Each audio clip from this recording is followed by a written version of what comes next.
My name is Bonnie Healy. I'm from the Blood Tribe, and I'm currently the operations manager for the Alberta First Nations Information Governance Centre. It's a mouthful, for short, AFNIGC.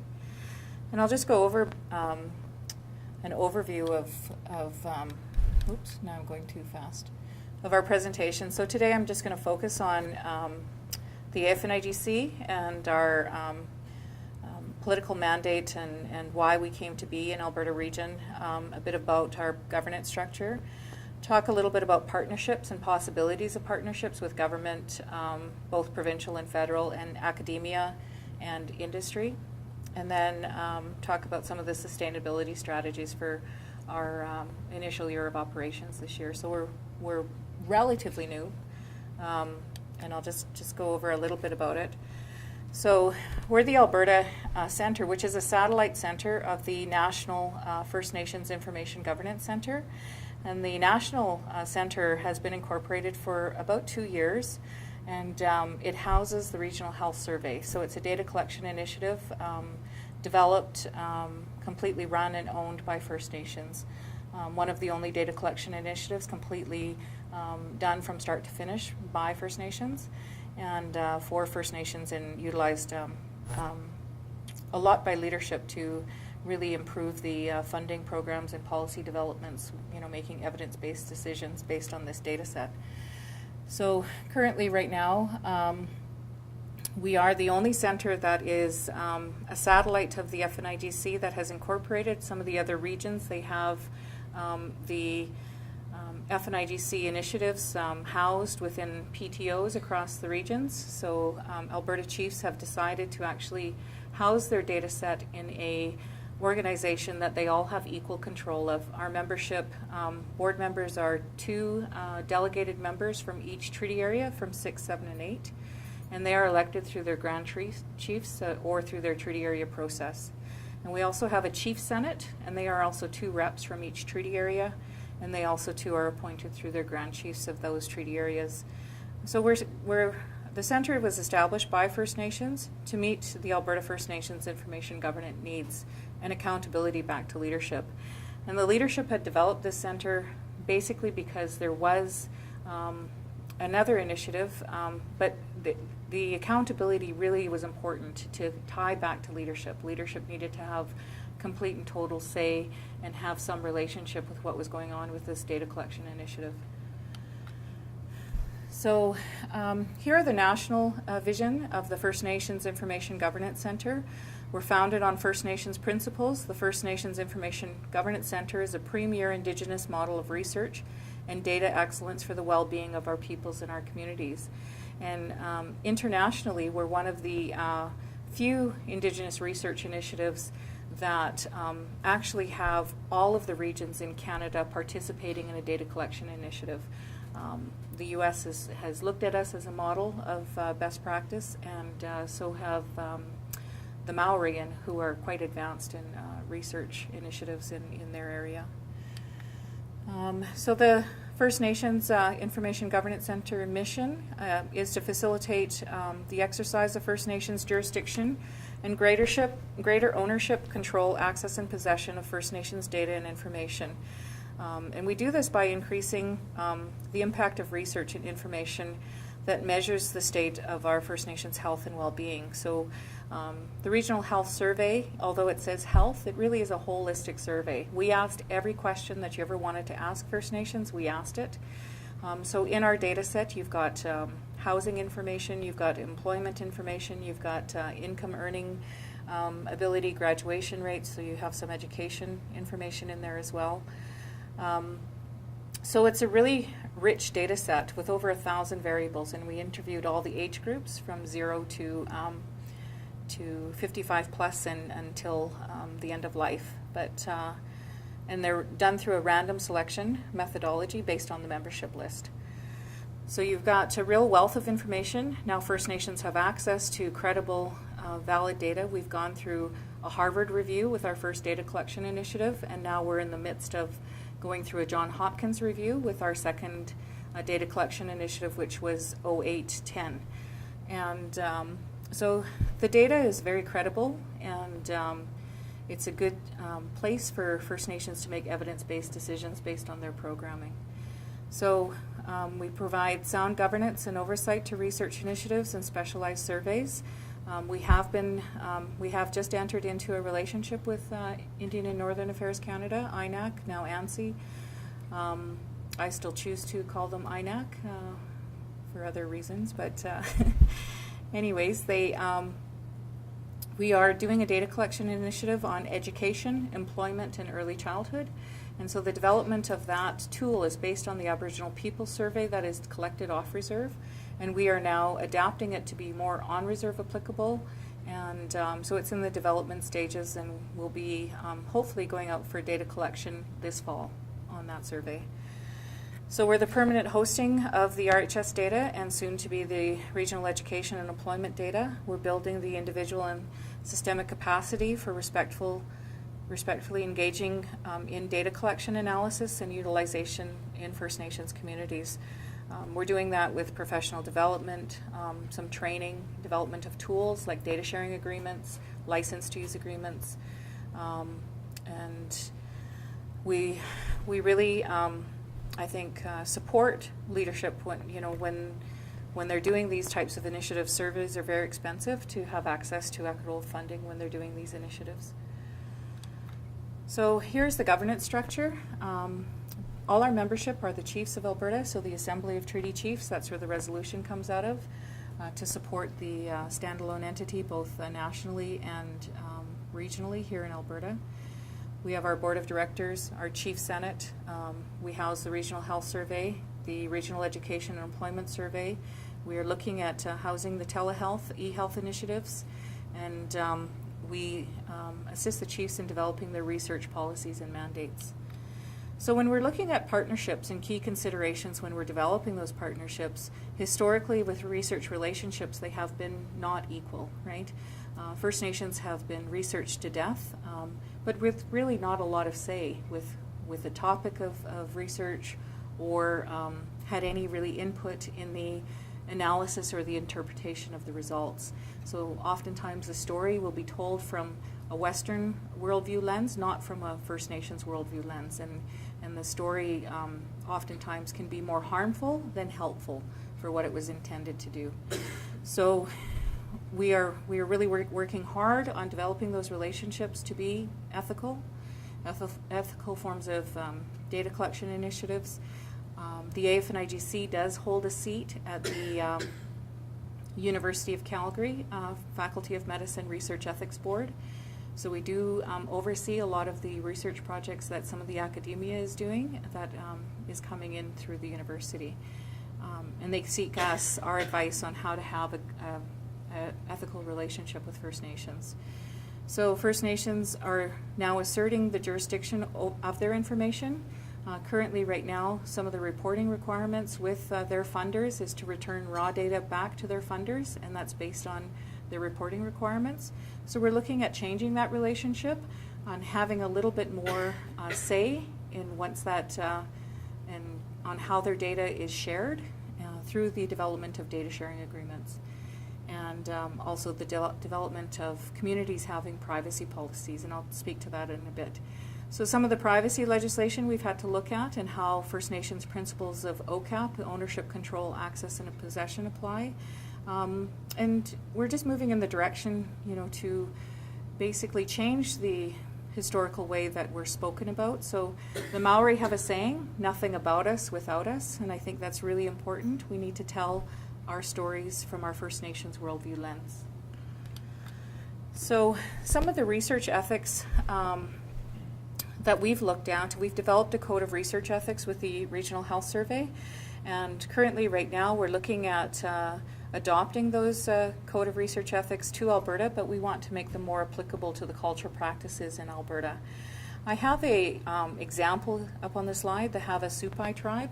And the Havasupai tribe are from the base of the Grand Canyon, and they entered into a research relationship about a decade ago, and it really went wrong. They had agreed to get some answers as to why diabetes was so prevalent in their community.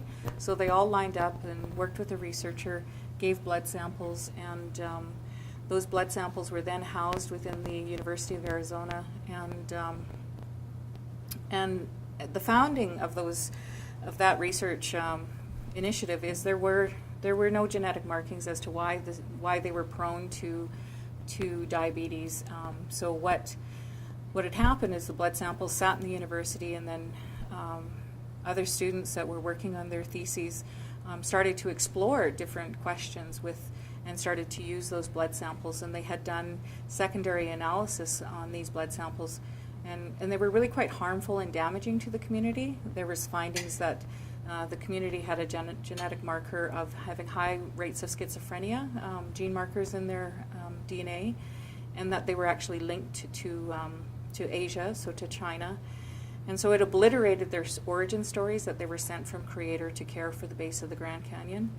And it found that they were inbreeding. And that was very offensive because they took great measures in marriages and clan systems that they would not marry too closely. So those secondary analysis type projects that were used based on those blood samples were really, really harmful, demeaning, damaging to who they are as a people. And so they fought in court, and they were bounced back from state court and federal court. But they eventually won after a 10-year battle. And anytime you're in a lengthy battle like that, it's extremely costly. So the monetary gain was not great, but it really shows this is a current research relationship as to why First Nations really need to exercise jurisdiction over owning their own information, because things can go bad very quickly. So our practice is, research is like a ceremony. Our people are entrusting us with this information, and it needs to be treated sacredly. So the Alberta leadership is taking any data collection initiatives very seriously. They have an OCAP resolution, and in this OCAP resolution, it really advances the chiefs asserting their inherent right to self-determination and jurisdiction in research and information management. So any data collection initiative, the chiefs are working towards them all being OCAP compliant, so the true owners of that data set are actually the First Nations themselves. This is a piece of legislation, and I apologize for the red print, but basically this is a harm relations clause in the Freedom of Information Act here in the province. And it's an important piece because here in the province, First Nations are recognized as governments, and so this harm clause basically states that prior to government releasing data sets about First Nations, they have to consent them first. Otherwise, it could damage the relationship that they have with the First Nations governments. So this is an extremely important piece of legislation. It's one of the few in the country where First Nations are actually recognized as governments. So what I really work hard on doing is assisting First Nations leadership in understanding the relevancy of privacy laws and how they apply to them. These are the laws from Canada, and so it's the Privacy Act, and so for the protection of personal information held by the federal government, it applies only to records in federal government's control. The Access to Information Act, it requires the government to release records or information upon request, except trade secrets and police investigations, etc. But it prevents the federal government from protecting the privacy of First Nations community information. So it's really important to understand that once communities share their raw data and house it back in government, there is no legislation that recognizes community privacy. So anyone can do an access to information request and get community level privacy. So, and it applies only to records in federal government control. In the Library of Archives, the Canada Act, government is required to send old data sets back to the National Archives. Eventually, information can be released to the public, and this includes personal information. And you see a bit about this with the residential school stories. So this is all already happening, and it applies only to the federal government. The personal information protection in electronic documents. This is for the protection of personal information outside of government. And for First Nations, this applies only to personal records. Personnel records, like if you're an employee working for First Nations, you do have access to your record, and commercial operations. So these are some of the relevant laws for Alberta region. The Freedom of Information and Protection of Privacy Act. It applies only to the records within the control of the public government body. This includes universities. And the Health Information Act, it limits the collection, use, and disclosure of personal health information, and it applies only to healthcare providers, etc. This does not apply to our organization. We're not a recognized health organization. OCAP. So this is the acronym, and these are the definitions. Ownership. This is our relationship, First Nations relationship, a First Nations community to its cultural knowledge, data, and information. Control. Basically, it's the First Nations aspirations and rights to maintain, regain control in all areas of their lives, and it includes research data. Access. First Nations must have access to information about themselves and their communities wherever it is held, and First Nations have a right to determine who accesses their information. So possession. Possession refers to stewardship. It's a mechanism to assert, protect ownership. And now you'll find when you get into relationships, because what I'm finding is it's really hard to have relationships with government. They have issues with the possession piece of having the information stored with First Nations. And you really can't break up OCAP. If it's either all or nothing, and you can't compromise the possession piece. And First Nations are working on developing their privacy laws and their privacy policies so that the possession piece can actually be data stewards in their communities. So here's some of the guiding principles of OCAP. Self-determination is a fundamental right of First Nations people, as acknowledged in international law and by Section 35 of the Canadian Constitution.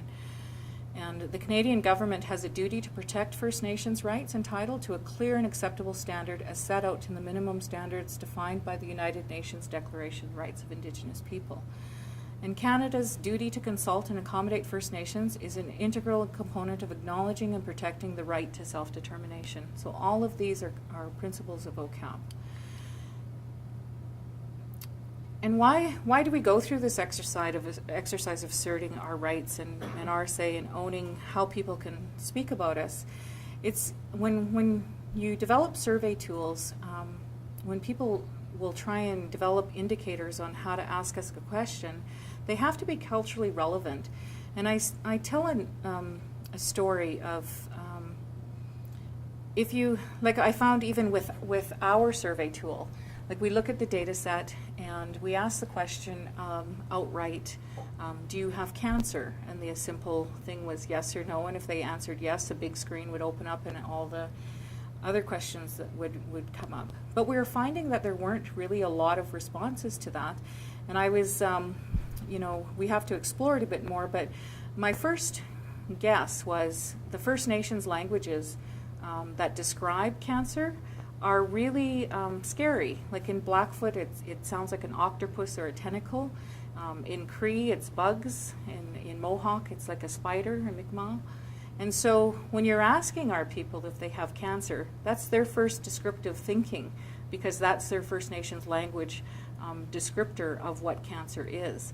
So for them to respond really quickly to saying yes or no is can be pretty scary for them, right? Because the descriptive language of the First Nations language for that word is not a good one, right?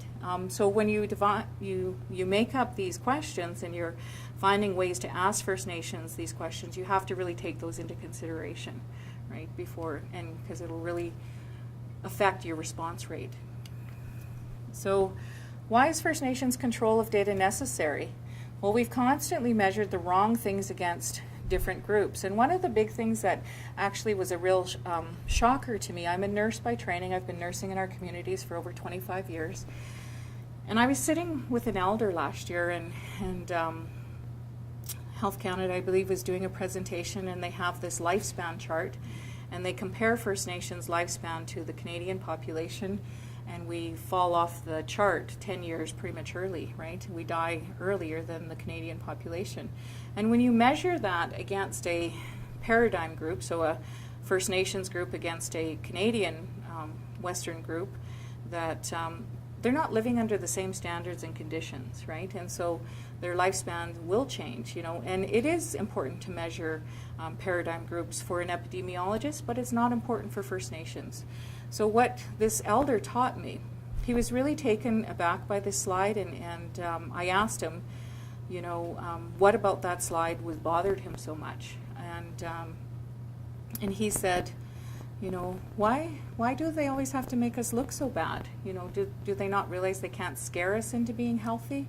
And one of the biggest things that really took me aback, because I am a Western thinker, was at least with my training as a nurse, and had thought nothing of this lifespan chart. But his response was, don't they know that we're supposed to die? It's part of the life cycle. And I was like, you're absolutely right. How you interpret that slide from a cultural worldview and from a First Nations worldview is our relationship to the life cycle is very different than the Western relationship to it. So when you tell a story, it really does have to be meaningful to the First Nations people. So here are some community applications of OCAP, and they're very basic. You need to have clear explanations from start to finish. The community needs to be involved from start to finish. You need to negotiate that relationship. You obtain the consent from the leadership, not from the health director, not from the education director. It needs to come from the elected body, because they're the ones that are accountable to their people. They're the ones that are liable. They've been placed in that role by their people. So the consent does need to come from leadership. And it needs to be meaningful community capacity development. Reports need to be returned in a language that they understand. You can't give them a bunch of mathematical formulas that mean nothing to them. You know, communities' access to the data, not just the reports, needs to happen. You need to respect community protocol and support their interests to maximize their benefits. At the end of the day, ultimately, research should not do any harm. And regardless of what is said, data is data, and OCAP should apply. Here's some of the implementing OCAP strategies that the FNIGC has done. We've done an ethical review, privacy impact assessment. We base our work on a cultural framework. We have unique protocols and agreements and procedures. We have a license to use agreement with Health Canada. So oftentimes I get from government an OCAP license use agreement or data sharing agreement will never be passed by Treasury Board. That's wrong. The government and Treasury Board has passed 2 OCAP license use agreements, one with RHS and now one with the Regional Education and Employment Survey. We do have a way of doing data tabulation requests, because we want people to use our data. We want them to make evidence-based decisions based on this good data set. But we do have a process on how you can access that data. We have a lifetime commitment to protecting that data set, and we do return community data back to community when it's possible. So some of the sustainability strategies, we just looked at I think it's important to look at the First Nations and Aboriginal survey landscape, some of the 7 areas that we're focusing on this fiscal year, and some of the services that we do provide. This chart, and it might be hard to see, but I think it's really important. Do you have a laser pointer on this? Yeah. Okay. I don't know if I can see it. Right here. I can't see it. Okay. Just read this. Okay. So these are all of the surveys that are done in Canada where First Nations have been excluded. These are the surveys that are done in Canada that are off reserve. So you've got all of these off reserve surveys. And these are the surveys that are on reserve. So you've only got 2 data collection initiatives that are actually done on reserve. So if you can see, we've got a lot of work ahead of us. How do First Nations create change based on evidence-based decisions if we don't have the data? So we have got lots of work ahead of us. So what AFNIGC is doing this year is, one, we are linked to the relationship with the National Centre. So our role is primarily around the Regional Health Survey and the data utilization, getting the communities to promote and advance utilization of that data set, getting them to do program evaluations based on the RHS data, and doing some OCAP training with communities. One of the things that's very time consuming and it's a lot of work is establishing effective and meaningful partnerships with government and key stakeholders so that they understand the mutual benefits and contributions of the centre and what the centre can provide. It's basically a centre that is I might have missed a slide. Did I? Oh, I think I lost a slide. So We're developing and delivering some training sessions on OCAP, and so if you need us to come out to your area or your community to learn more about OCAP, we can do those types of sessions.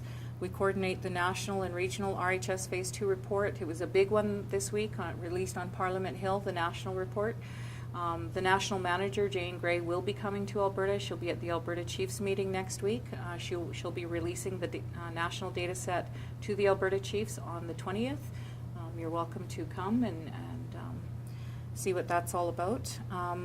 And we do have access to the RHS report. It is on our website, and I'll give you those website addresses as well. So, and we help design and implement and coordinate the Regional Education Survey with the collaboration of the National Office and the National Advisory Committee. And we're working on establishing sustainable telehealth, e-health business plans to realize federal and provincial commitments to First Nations management of health information. We're looking and exploring the telehealth relationship to be sustainable, and it's a complicated one. As a nurse, I know that it's not a money maker. It's actually very, very expensive, and so we have to look at a business plan that's not going to burden First Nations. It actually has to be sustainable at the end of the day. Some of the training and services of AFNIGC, these are some of the trainings that are offered. The OCAP training, we're developing the Data 101, turning our data into stories, strengthening the communities as data stewards, and assisting the First Nations if they have data collection initiatives. They'll usually call me up and we'll assist them in those. Any culturally relevant and meaningful analysis and interpretation of the data, we assist the First Nations in getting back some old data sets. So repatriating their data. And right now I'm working with the leadership in implementing their own privacy laws and their own access to information laws and their policies. There is one community in Canada that does have these laws. It's Akwesasne, and they have their own non-insured health benefit data system and their own health information system in the community. So their raw data on those two data sets never leave the community. So this is our board of directors. And you can contact us at our office is housed in Tsuut'ina Nation in the admin building. And here's our Chief Senate.